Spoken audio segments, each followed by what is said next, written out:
Got it. Roby Hershkovitch, bonjour. Bonjour Lise, comment allez-vous? Toujours très bien, c'est un principe, Roby. Et vous?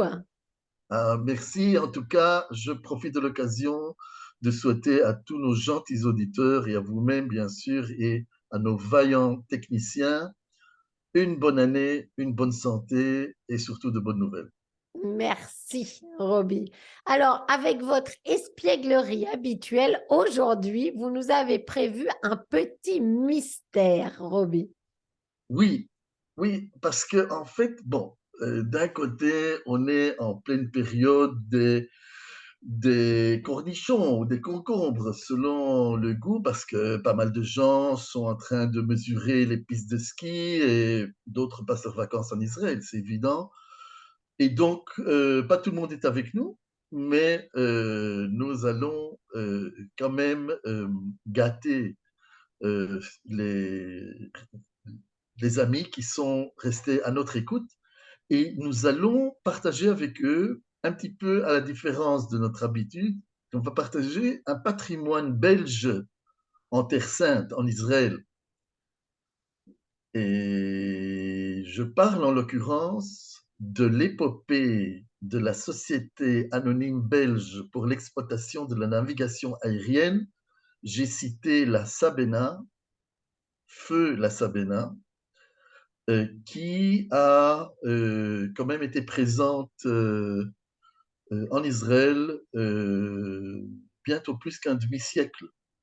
Et c'est peut-être le moment de rappeler quelques points d'orgue. Et avec à la clé un petit mystère. C'est pas une devinette parce que j'ai pas la réponse.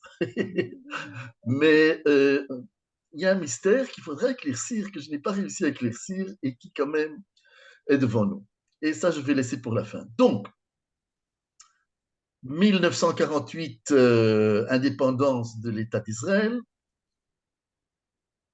la guerre de l'indépendance, vers la fin de 1949, avec les traités de l'armistice de 49 qui a été signé, la vie sociale, économique, civile reprend la force et nous voyons certaines compagnies aériennes qui ouvrent déjà en 49 des services commerciaux vers Israël. Il est vrai qu'avant-guerre même, il y avait des compagnies aériennes internationales qui atterrissaient à l'aéroport de Lod, Lida, dans le temps, surtout en route vers l'Orient, l'Extrême-Orient. Je cite la KLM, je cite la Imperial Airways, qui est en fait le prédécesseur de la BOAC et de British Airways, mais aussi la compagnie aérienne polonaise, LOT, une des plus anciennes compagnies aériennes encore actives aujourd'hui, il faut le mentionner.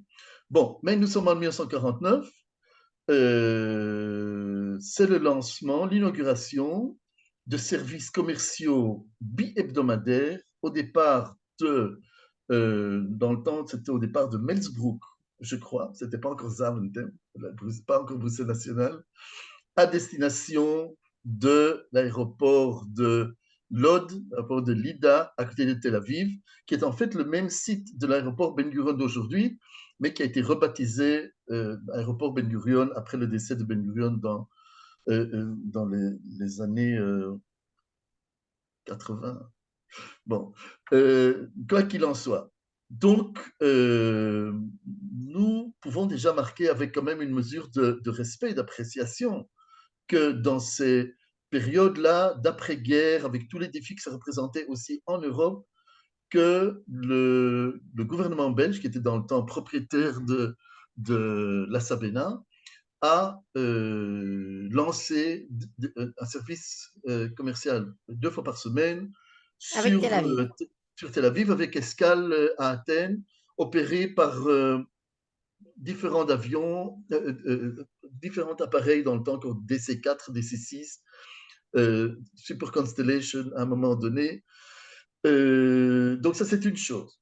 La deuxième chose, c'est assez intéressant. Les synergies et la coopération qui étaient possibles dans ce temps-là. Je parle en 1957. Imaginez-vous que la Sabena opérait en accord avec El Al, en coopération avec El Al, un service qui quittait Bruxelles, faisait escale à Athènes, qui arrivait à Tel Aviv, changement d'équipage, qui continuait sur, tenez-vous bien, Léopoldville, avec escale en route.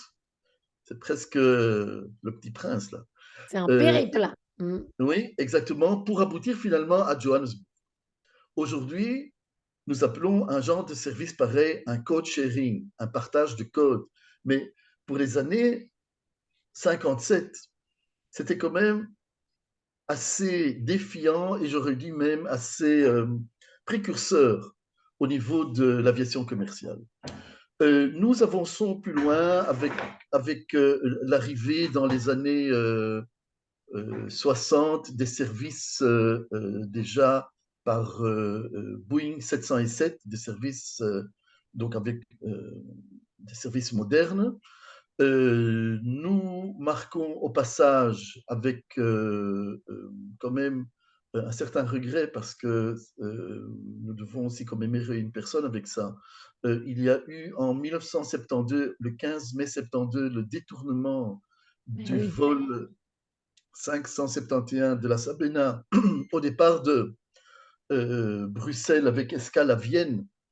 Et donc, le dénouement dramatique de, de ce vol-là qui a été détourné, avec, et on ne le mentionne pas assez souvent, malheureusement, il y a une victime parmi les passagers qui est tombée, mademoiselle Anderson dans le temps, qui a été touchée par une balle perdue.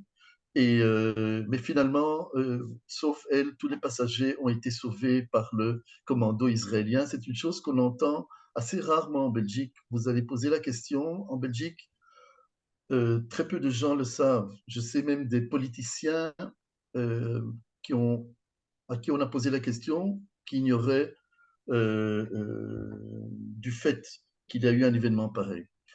C'était Voilà. 8 mai 72, on rappelle 72, pardon. Oui, Un avion de la Sabena détourné par 4 terroristes du groupe Septembre Noir.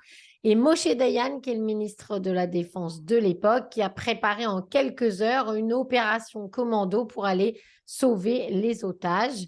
Et comme on l'a dit, tout de même une opération successful, puisque voilà, il y avait 300, enfin, ils exigeaient la libération de plein de prisonniers palestiniens en échange et il y avait énormément de gens, y compris l'équipage qui était en otage dans cet avion. exactement. Et à sa tête, le capitaine Reginald Levy, Lévi. dont son épouse était aussi par hasard passagère à bord, à la tête du commando qui a, de Sayeret Matkal, du commando de l'armée israélienne, il y avait le futur Ehud Barak. Premier ministre et major général de l'armée israélienne, chef d'état-major, Ehud Barak, mais aussi pas mal de noms très connus. Il y avait entre autres Monsieur Benjamin Netanyahu et encore d'autres. Je ne vais pas citer toute la liste, mais si on regarde tous les noms, je crois qu'on aurait pu composer pas seulement un, plusieurs gouvernements. Et ils se sont Euh, déguisés en techniciens. Les photos d'époque sont très, très oui, intéressantes. Vous pouvez les voir sur le site de Tsahal. Et on voit Benjamin Netanyahou jeune aussi en tenue d'armée, félicité par le président israélien de l'époque. C'est une opération qui s'appelle Isotop, si vous la cherchez sur Internet. isotopes. Oui. Et il y a quelques anecdotes. L'ancien directeur général de l'aéroport Ben Gurion, maintenant retraité, notre cher ami Zev Sarik, et qui était dans le temps un des employés de l'aéroport, racontait que le mot code pour l'unité pour l'unité d'élite dans les conversations, pardon, c'était Reute Schirchler, qui veut dire en yiddish les bottines rouges, qui sont les parachutistes. Alors, Eh oui. ça, c'est une chose. Et une autre personne, feu Chaim Bonga, qui était mon patron dans le temps à la Sabena, Victor Bonga, qui était dans le temps aussi, qui était en fait non seulement un employé de la Sabena, mais un des plus anciens employés de la Sabena. Il a commencé à la Sabena aux opérations à Tel Aviv en 1951 en tant que jeune immigré rescapé de l'Holocauste en tant qu'enfant caché en Israël, enfant caché en Belgique, donc immigré en Israël. Et dans le temps, le directeur général de la Sabena s'appelait Monsieur Dieu. Hein, il faut What's in a name? Et donc, lorsqu'il y a une crise, il y a ce qu'on appelle un Go Team en aviation, et ils arrivent de Bruxelles, et bien sûr, avec eux, ils ont apporté des, des, des, des caisses métalliques qui comprenaient des billets d'argent, des dollars, au cas où il faudrait payer une rançon. Et donc, il était en train de décharger l'avion qui est venu en rescousse avec la délégation du siège. Donc, c'est des grosses caisses oranges comme ça qui descendaient. Et puis, la dernière caisse, il n'y avait pas d'Elias, mais il y avait de la bonne bière belge. Bon, en tout cas, ça c'est pour la petite histoire, mais c'est une anecdote qui n'a jamais été vérifiée. Donc, bon, la Sabena finalement aboutit à l'année 2001 avec succès, Faillite. faillite, mais nous allons revenir aux années 60. Et c'est là le point de notre petite conversation. Au milieu des années 60, Israël, qui est un pays encore jeune et en pleine, et avec beaucoup de défis, le gouvernement israélien décide d'introduire un contrôle de devises. Contrôle de devises qui veut dire que la sortie de monnaie étrangère est limitée ou restreinte. Les compagnies aériennes opérant en Israël, comme la Sabena et d'autres, bien sûr, vendaient des billets en Israël et devaient envoyer leurs recettes au siège en Europe. Mais le gouvernement, à un moment donné, dit non, ça, on ne peut pas sortir l'argent. Donc, les compagnies se retrouvaient avec des sommes d'argent quand même importantes. Et avec la question, qu'est-ce qu'on en fait? Alors, la Sabena et la TWA, la compagnie américaine aussi défunte, aujourd'hui, ont décidé d'acheter un patrimoine, d'acheter un immeuble qui allait être construit sur la, sur la rue Hayarkon, en face de la côte, la belle côte de Tel Aviv, Hayarkon 74-78, en face de ce qui est aujourd'hui l'ambassade en fait, ce qui était l'ambassade des États-Unis, parce que l'ambassade est quand même à Maintenant, c'est Jérusalem maintenant. Jérusalem. Mhm. Oui, enfin, qu'à cela ne tienne, donc c'est Plein une des meilleures, centre-ville de Tel Aviv. plein centre-ville de Tel Aviv, certainement de ces jours-là. Et donc, on construit un bureau, et dans le temps, il y avait un sens pour les compagnies aériennes d'avoir un bureau en pleine ville, en rue haute, etc. etc. Bon, architecte, on construit. D'ailleurs, c'était ce fameux design des années 60 qui a disparu, mais bon, ça, c'est pas le point. Mais le point intéressant, c'est que sur la façade a été commandé de Belgique une œuvre d'art sur. C'est une gravure, en fait, sur de l'ardoise, qui est une pierre typiquement belge des Ardennes. Donc, c'est une pierre très foncée, très noire, et sur cette ardoise sont gravés des motifs. Sous le titre Le folklore belge en grosses lettres, on voit représenter l'hôtel de ville de Bruxelles, très clair, Godefroy de Bouillon sur son cheval, les, les Gilles de Binge et le Beffroi de Bruges. Maintenant, ce qui est intéressant, c'est que ce bâtiment-là, ok, aujourd'hui, la Sabena a vendu, donc la curatelle de la Sabena, au moment donné, a dû vendre ce patrimoine et ça a été racheté. Aujourd'hui, c'est dans les mains d'une société maritime, qu'à cela ne tienne, mais la gravure est toujours là, inconnue au bataillon parce que personne ne fait attention, mais si on se rapproche, on le voit. Et, et là est notre mystère, qui est l'artiste? Et cet artiste-là a laissé son anagramme. On peut y lire un P, un L, un H.